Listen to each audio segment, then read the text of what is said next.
Imagine a new kind of investing, a potentially life-changing way to invest that honors biblical principles, the kind of principles that you and I grew up with.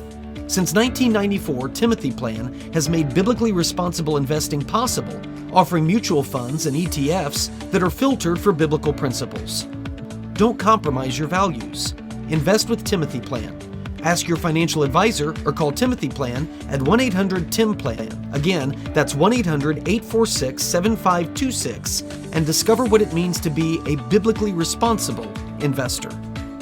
Investing involves risk, including possible loss of principal. Before investing, carefully consider a fund's investment objective, risks, charges, and expenses contained in the prospectus available at timothyplan.com.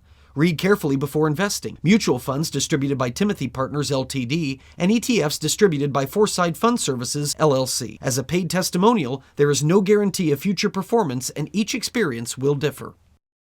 5, 4, 3, 2, 1.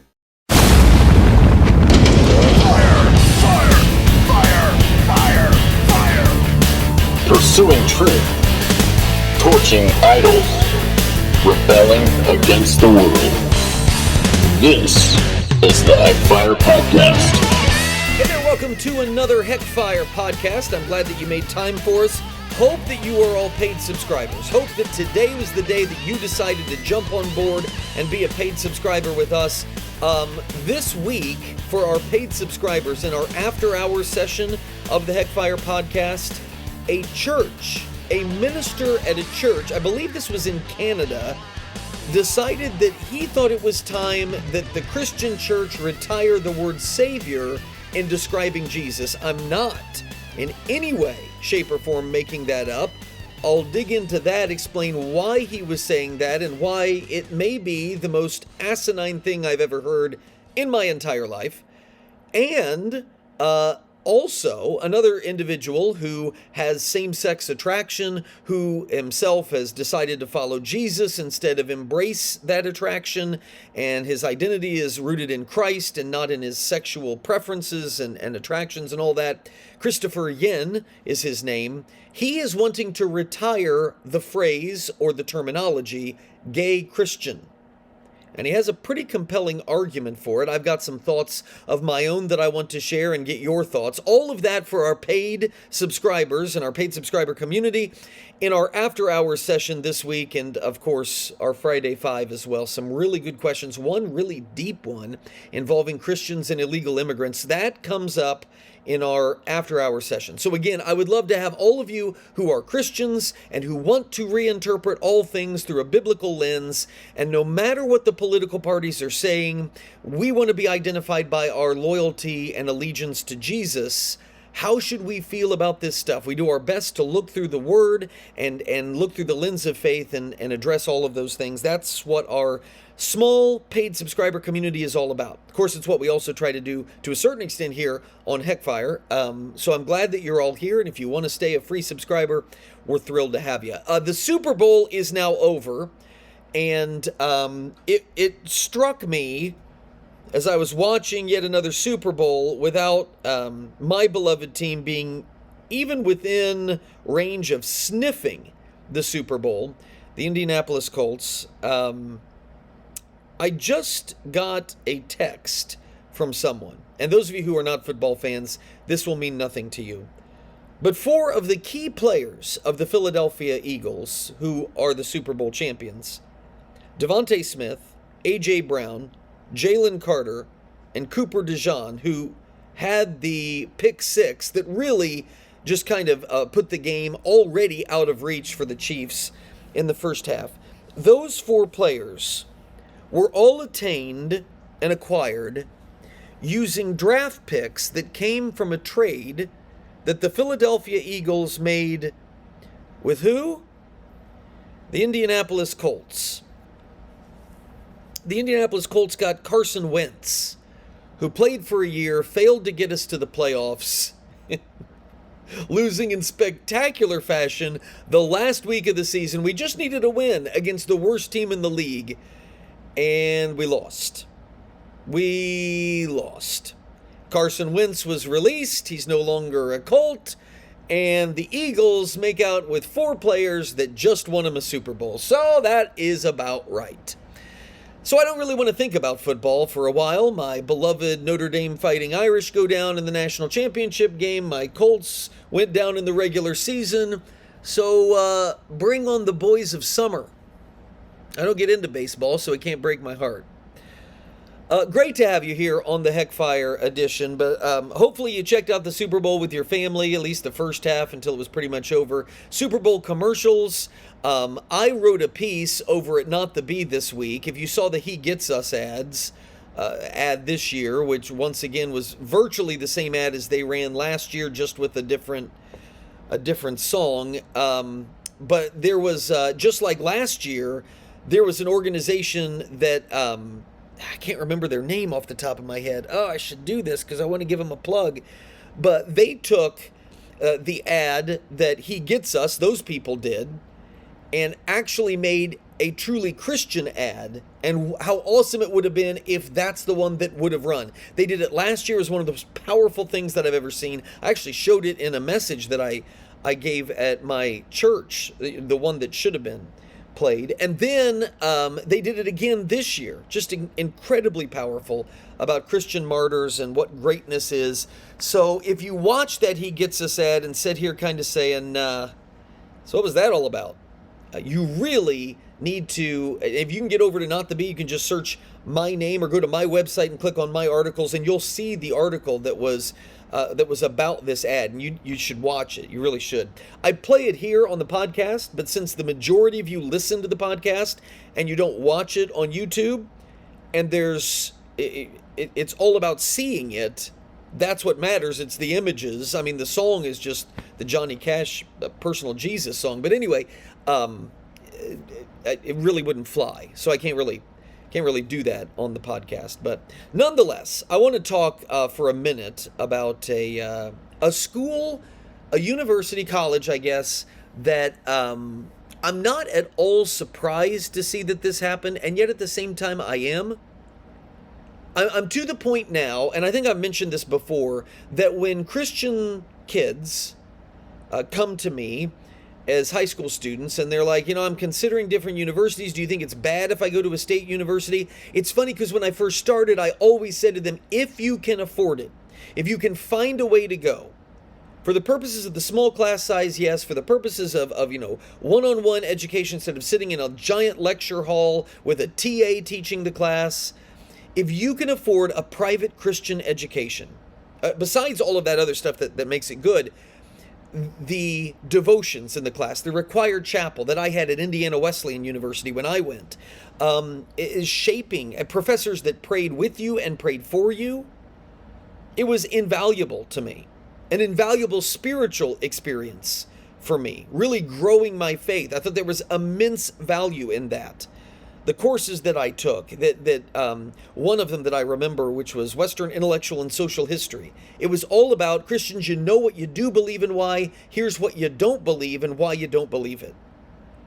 It was an incredible class. So I always encouraged kids, if you're wanting, a quality Christian education, you can get it, go.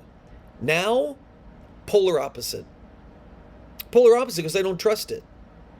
Too many so-called Christian universities have completely compromised with the spirit of the age, whether it's because they want the dollars, whether it's because they want the sophisticated look from and gaze from the world. I don't know what it is, or the fact that they've simply been infiltrated. But if you think about this, and this is one of the things that I've come to understand, if you are Satan and you're wanting to destroy the next generation of Christian leaders, well, where do you go? Do you go and attack them at a state university where Christian kids that go there already have their guard up? They're already prepared for it. They already anticipate that their professors will be ungodly and will challenge the Christian worldview with their own assumptions, but never regard them as assumptions, the professors. Yeah, Christian kids are on guard when they go there. I'm not saying that they're all resilient. Many of them conform, but they're on guard. No, if I was Satan, I would go to a Christian university where Christian kids have their guard down and they just assume whatever they hear from a professor, well, it's a Christian university. Whatever position the university takes, well, it's a Christian university, so it must be godly. That's where I would go, and I would weave in to some really good stuff, just a little bit of really bad, worldly, new age, spirit of the age philosophy, and wrap it up in Christian attire, and have the next generation of Christian leaders buy it, hook, line, and sinker. I've seen that happen at my alma mater. I think Indiana Wesleyan has made strides to retain what it once was, but it went through a period of time where it had completely given itself over to a spirit of rebellion on the campus, specifically sexual rebellion on the campus. And I imagine that's not toothpaste you can easily put back into the tube. I've just kind of lost contact with the spiritual temperature of that university. They kind of cut me off. Said some nasty things about me, which is always nice when it's your alma mater. And I shouldn't say everybody there. There were some wonderful professors that were on board, but man, I could tell you stories. But not knowing where the university is now, I certainly don't want to slander my alma mater because maybe they've retained some of it. I know they went through a tough period of time with their last president as far as fidelity to the word and Christian conviction. Not a top priority. And I know the new president, from what I understand from some, is really attempting to regain that. And I hope that he does. I know Taylor University, another big Christian university, went through a period of time where some of their more conservative professors and students felt the need to start a secret newspaper on campus, and that became a whole deal because they were talking about basically the woke philosophy that was coming to overtake the campus at Taylor, and they were concerned about it. Where Taylor stands now, I don't know, but there was always a school that kind of, and I don't want to say that it puffed itself up, but it was puffed up in people's eyes. It was kind of known. At least I will say this: Wheaton College in Illinois, it's about 30 miles west of Chicago, small little town. Wheaton College had a dynamic reputation for many years for excellence in Christian scholarship. Now, I know some folks who have gone and who are going to Wheaton. I think the world of them. I believe that they are grounded scripturally. I know that they are strong scholars. And so as far as the university's public face goes and what they're turning out, the scholarship thing may still be part of it. I can't fairly speak to whether or not the scholarship side of excellence in Christian scholarship remains. What I can tell you is that the administration of the school, this small private liberal arts school, their administration chose to signal to the world, what would be now last Saturday, that the Christian conviction part of who Wheaton has always been, it may in fact be negotiable. To me, that was devastating because I always thought so highly of Wheaton. I wanted to think highly of Wheaton because it has produced some of the most recognizable names associated with moral courage, Christian moral courage that you can imagine. Do you know the name Todd Beamer? Todd Beamer was one of the heroic passengers of Flight 93.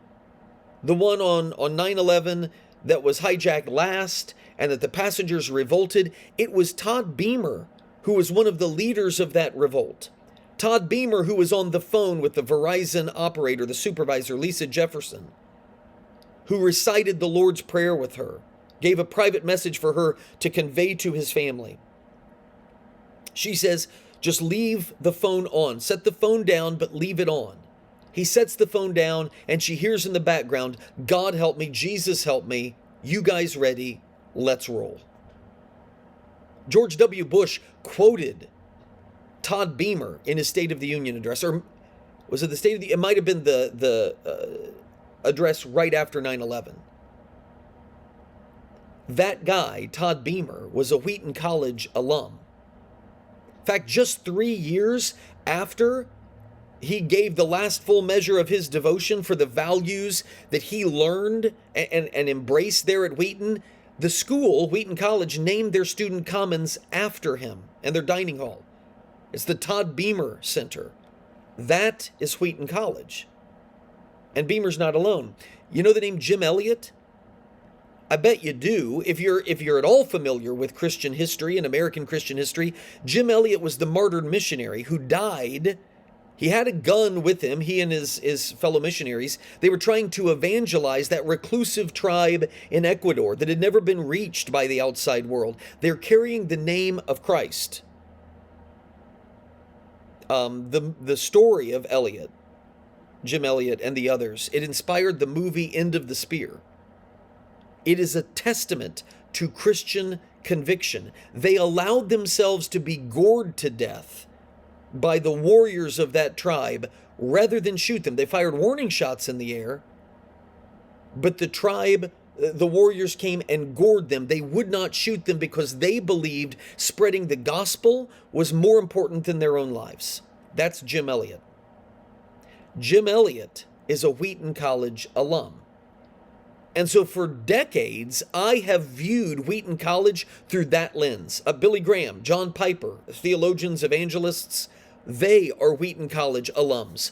And that's why, because of the pedestal maybe that I held Wheaton College, it has been so depressing to watch the school's current administration, apparently unaware of the shoulders upon which they stand, the shadow of in whose shadow they are currently walking.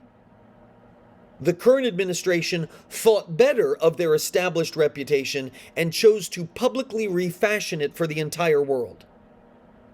And as a consequence, at least for this foreseeable future, Wheaton will no longer be known as Christians who storm terrorists with drink carts in order to protect innocent people. Wheaton is not going to be known as believers who face certain death to advance the gospel of Jesus. They will now be associated with spiritual self-castration, capitulation to the spirit of the age, because that's what happened. That's what happened last weekend. And no, I'm not overstating this. There was harsh response, manufactured social media rage, which is very common these days. It all surfaced after Wheaton College had made a Facebook post that congratulated another one of their alums. His name is Russ Vaught. President Trump had just named Russ Vaught to be his director of the Office of Management and Budget. Here's what Wheaton College posted on Facebook. Quote, Wheaton College congratulates and prays for 1998 graduate Russell Vaught to serve as the White House Director of Management and Budget. And no surprise, since this is an official now in the Trump administration, there was a predictable procession of a bunch of incensed progressive overreaction. Wheaton says it generated over 1,000 mean-spirited remarks about Vaught, about Trump, and the school's call to pray for both.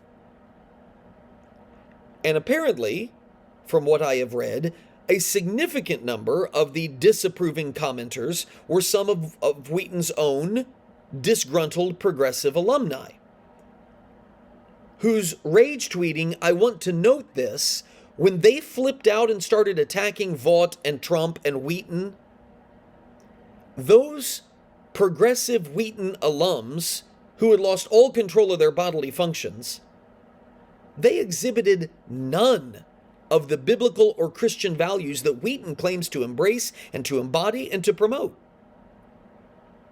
Their rage at the fact that Wheaton would say, congratulations, alum Russ Vaught, we're praying for you.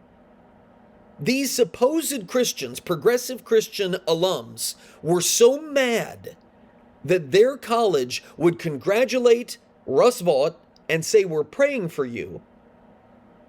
There was no love of neighbor. There was no grace. There was no Christian charity in their words. It was slander. It was judgmentalism. It was maliciousness. And Wheaton College had the opportunity to remove the comments, They had the opportunity to condemn the profane conduct of the respondents. They had an opportunity to rebuke the unchristian rage and attitudes of some of their own alums, but instead, they succumbed. They couldn't withstand it.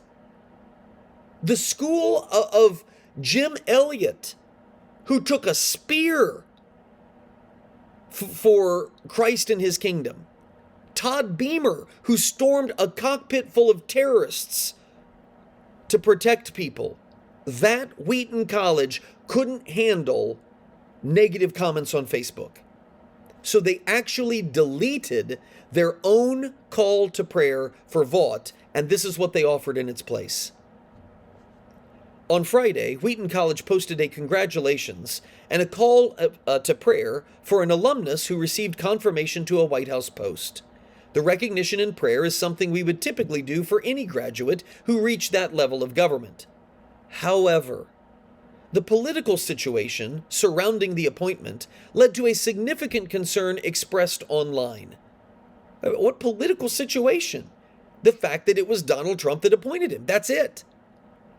It was not our intention to embroil the college in a political discussion or dispute. Our institutional and theological commitments are clear that the college as a nonprofit institution does not make political endorsement.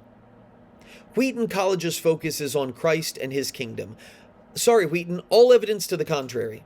You can say that Wheaton College's focus is on Christ and his kingdom? All evidence to the contrary. Because Christ and his kingdom call on Christians to pray for and intercede for government leaders. That's 1 Timothy 2, 1 and 2. Christ and his kingdom call on Christians to pray that their leaders be kept from wickedness and corruption. That's Proverbs 16:12. That they be just and that they would be righteous defenders of the vulnerable. That is Psalm 72, 1 through 4. That they would be wise and judicious. That's in Proverbs also 24, verses 5 and 6. And we as Christians are called by Christ and his kingdom to place ourselves in submission to the rule of governing authorities, Romans 13:1. That offers yet another reason why Wheaton and all of American Christians should be ecstatic that one of our fellow believers has been appointed to a position of trust and influence. Even if you believe that Donald Trump is as evil as Babylon's Nebuchadnezzar, and he's not. Read some history on Nebuchadnezzar. Even if you wanted to believe that Trump was as evil as Nebuchadnezzar, remember God's prophet Daniel served Nebuchadnezzar faithfully, nobly, and did it all for God's glory. So even if you despise President Trump, there can be a Daniel that serves in that administration. But rather than point that out, rather than use the unfortunate public tantrum of their progressive alumni to actually champion Christ and his kingdom, Wheaton's administration chose to reward the petulance. They hid behind this poorly crafted word salad that was as silly as it was cowardly. Just go through it. There was concern raised online. There wasn't concern raised online. There was a temper tantrum thrown by grown adults who lack self-control, one of the fruit of the Spirit. Nothing about their original statement, quote, embroiled the college in a political discussion or dispute. They simply said, congratulations, we're praying for you. If there's political discussion and dispute, that's on the upset tantrum throwers. There was no political endorsement given in the original announcement. It was just a congratulations and a promise of prayer. Had Wheaton never issued their original statement, that would have been one thing. But they did. And once they posted it, to then unceremoniously delete it in shame, that displays a lack of moral integrity in their own school administration, a reckless disregard for their school's Christian witness, because that went down the toilet. And if I was a Wheaton alum, I would be livid that this is what has become of the state of my school's administration. It's like Pontius Pilate. Wheaton tried futilely, I would add, they tried washing their hands to appear sophisticated in the eyes of the world. Now, they're not sophisticated in the eyes of the world. The world laughs at them because they have no backbone. And among Christians, Wheaton's reputation is in tatters, and I'm going to simply say their hand-washing worked as well for them as it did for Pontius Pilate. Your thoughts welcome, peter@peterheck.com. That's peter@peterheck.com. It is a sad state of affairs right now with the administration of Wheaton. And if the trustees there, if they weren't involved in the decision, they need to be acting to replace the administration as soon as possible. I don't even think a public repentance at this point can save what the damage that they have done to the school and its reputation. It needs to be a house cleaning. That's if they care, and I don't think they probably do. Your thoughts welcome, peter@peterheck.com. That's peter@peterheck.com. If you are a paid subscriber, you got some good stuff coming up in the after hours. A great Friday 5, but also, are we retiring the term gay Christian? And along with that, talking about retiring terms, are we going to retire the word Savior in church parlance, as one minister has recommended? We'll talk about all of that in the after hours. If you're a free subscriber, thanks for joining us, and we'll see you again next week for another HECKPHIRE.